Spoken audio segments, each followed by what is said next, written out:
প্রিয় শিক্ষার্থীরা, তোমরা সবাই কেমন আছো?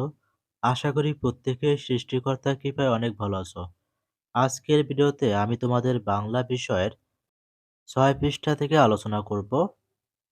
প্রথমে বলেছে মর্যাদা অনুযায়ী সর্বনাম ও ক্রিয়ার প্রয়োগ। সর্বনাম ও ক্রিয়া শব্দগুলো মর্যাদা অনুযায়ী ঠিক করে নিচের খালি জায়গায় লেখো। আমার নানা একবার খুব অসুস্থ হয়ে পড়েছিলেন। তাকে নিয়ে আমার বড় মামা জেলা সদরের হাসপাতালে গেল। এই তাকের এখানে তয়ের উপর একটি চন্দ্রবিন্দু দিতে হবে। তাকে নিয়ে আমার বড় মামা জেলা সদরের হাসপাতালে গেল। এখানে গেল হবে না, হবে গেলেন। হাসপাতালের ডাক্তার বলেছিল, এখানে বলেছিল হবে না, হবে বলেছিলেন। কয়েকদিন রোগীকে হাসপাতালে থাকতে হবে। ওই সময় তিনি ৩-৪ দিন হাসপাতালে ছিলেন, এখানে ছিল হবে না। মা হাসপাতালে থেকে নানার সেবা করত। এখানে করত হবে না, এখানে হবে করতেন। একদিন বিকালে আমি বড় মামার সাথে হাসপাতালে গিয়েছিলাম নানাকে দেখতে। এত বড় হাসপাতাল আমি আগে দেখিনি। জরুরি বিভাগের সামনে একটু পরপরই রোগী আসছে, আর সেখানকার ডাক্তার নার্স সেসব রোগী নিয়ে ব্যস্ত হয়ে পড়েছে। এখানে পড়ছে হলো না, এখানে হবে পড়ছেন। বেশি লোকের ভিড় দেখে দারোয়ান বারবার বলছে, এখানে হবে বলছেন, তোমরা এখানে ভিড় করবেন না, এখানে হবে আপনারা এখানে ভিড় করবেন না। নানা আমাকে দেখে খুব খুশি হলো, এখানে হলো না, এখানে হবে হলেন। তবু তিনি বলল, এখানে হবে বললেন, তুই আবার আসতে গেলে কেন? এখানে হবে গেলি, তুই আবার আসতে গেলি কেন? নানা আমাকে আদর করে তুই করে বলে, এখানে বলে হবে না, এখানে হবে বলেন। আমি ছোটবেলায় নানাকে তুমি করে বলতাম, এখন তাকে আপনি করে বলি। এখানে তয়ের উপরে চন্দ্রবিন্দু হবে। আমি নানার কথার উত্তরে বললাম, নানা ভাই, আপনি দ্রুত সুস্থ হয়ে এখানে যাবে হবে না, এখানে হবে যাবেন। খানিক বাদে একজন নার্স এসে নানাকে ওষুধ খাইয়ে গেল। এখানে গেল হবে না, হবে গেলেন। সে বলল, এখানে তিনি হবে। তিনি বললেন, কাল নানাকে হাসপাতাল থেকে ছেড়ে দেবে। আজ সন্ধ্যার আগে আগে বড় মামা যাওয়ার জন্যে উঠে দাঁড়ালেন। তারপর বলল, এখানে হবে বললেন, চলো, এখানে হবে চল, এবার যাই, কাল সকালে আবার আসিস। আমি বললাম, চলো।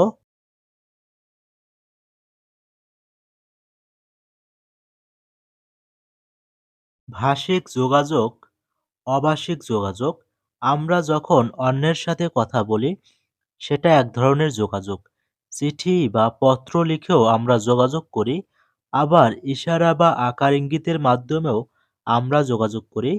বিভিন্ন ছবি বা সংকেতের মাধ্যমেও আমাদের যোগাযোগ বা ভাব বিনিময় হয়। দৈনন্দিন জীবনে তুমি চর্চা করো এমন কয়েকটি ভাষিক যোগাযোগের উদাহরণ দাও। আমরা একটি নমুনা উত্তর দেখে নিই। নির্দেশনা, দৈনন্দিন জীবনে ভাষা ব্যবহার করে তুমি কোন কোন উপায়ে যোগাযোগ করো, বা তুমি চিঠি লেখো নাকি বন্ধুদের সঙ্গে ডিজিটাল কোনো মাধ্যমে কথা বলো, তা ভাবো। চিন্তা করে এমন কিছু যোগাযোগের পদ্ধতি খুঁজে বের করো। নমুনা উত্তর, দৈনন্দিন জীবনে আমি চর্চা করি এমন কয়েকটি ভাষিক যোগাযোগের উদাহরণ নিচে দেওয়া হলো। কথোপকথন, চিঠি লেখা, মোবাইলে মেসেজ পাঠানো, অনলাইনে চ্যাট করা। দৈনন্দিন জীবনে তুমি চর্চা করো এমন কয়েকটি অভাষিক যোগাযোগের উদাহরণ দাও। নির্দেশনা, প্রতিদিন তুমি যোগাযোগের ক্ষেত্রে কথা বলো এবং ভাষার সরাসরি ব্যবহার ছাড়া আর কিভাবে তোমার অনুভূতির প্রকাশ ঘটাও তা ভাবো। ডিজিটাল মাধ্যমে কথা বলার সময় কোনো প্রতীক ব্যবহার করো কিনা তা ভাবো। হাত নেড়ে বা মুখ নেড়ে কি যোগাযোগ করতে পারো তা ভাবো। প্রয়োজনে নমুনার উত্তর লেখো। নমনোত্তর, দৈনন্দিন জীবনে আমি চর্চা করি এমন কয়েকটি অভাষিক যোগাযোগের উদাহরণ নিচে দেওয়া হলো। চোখের ইশারা, হাত নাড়িয়ে ইঙ্গিত প্রদান, মুখ নাড়িয়ে হ্যাঁ বা না বোঝানো, চ্যাটের সময় ইমোজি ব্যবহার। মানুষ নানা প্রয়োজনে একে অন্যের সাথে যোগাযোগ করে। যোগাযোগ মূলত দুইভাবে হয়, ভাষিক যোগাযোগ, অভাষিক যোগাযোগ। ভাষিক যোগাযোগ, ভাষিক যোগাযোগের প্রধান রূপ চারটি: শোনা, বলা, পড়া ও লেখা। এর মধ্যে বলা ও শোনার কাজে মুখ ও কানের ভূমিকা প্রধান। যন্ত্র থেকে তৈরি শব্দ আমরা কান দিয়ে শুনে থাকি। অন্যদিকে লেখা ও পড়ার কাজে হাত ও চোখ প্রধান ভূমিকা রাখে। যন্ত্রে লেখা শব্দ আমরা চোখ দিয়ে পড়তে পারি। কথা বলা, বই পড়া, ফোনে আলাপ করা ও বার্তা পাঠানো, রেডিও টেলিভিশন শোনা ও দেখা, কাগজে লেখা বা কম্পিউটারে টাইপ করা ইত্যাদি ভাষিক যোগাযোগের উদাহরণ। এছাড়া শ্রবণ প্রতিবন্ধী মানুষের জন্য রয়েছে ইশারা ভাষা এবং দৃষ্টি প্রতিবন্ধী মানুষের জন্য রয়েছে ব্রেইল ভাষা।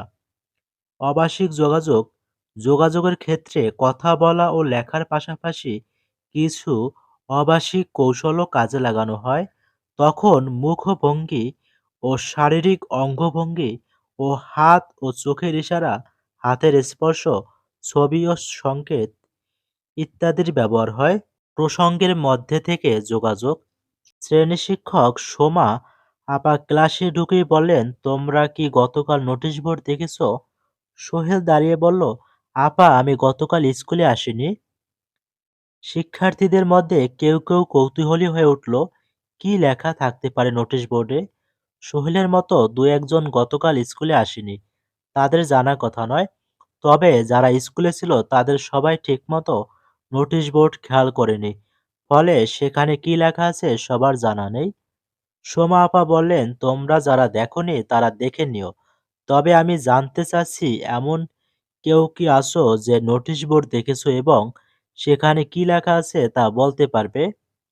মিমি বলল, আপা আমি দেখেছি, আমি বলতে পারবো সেখানে কি লেখা আছে।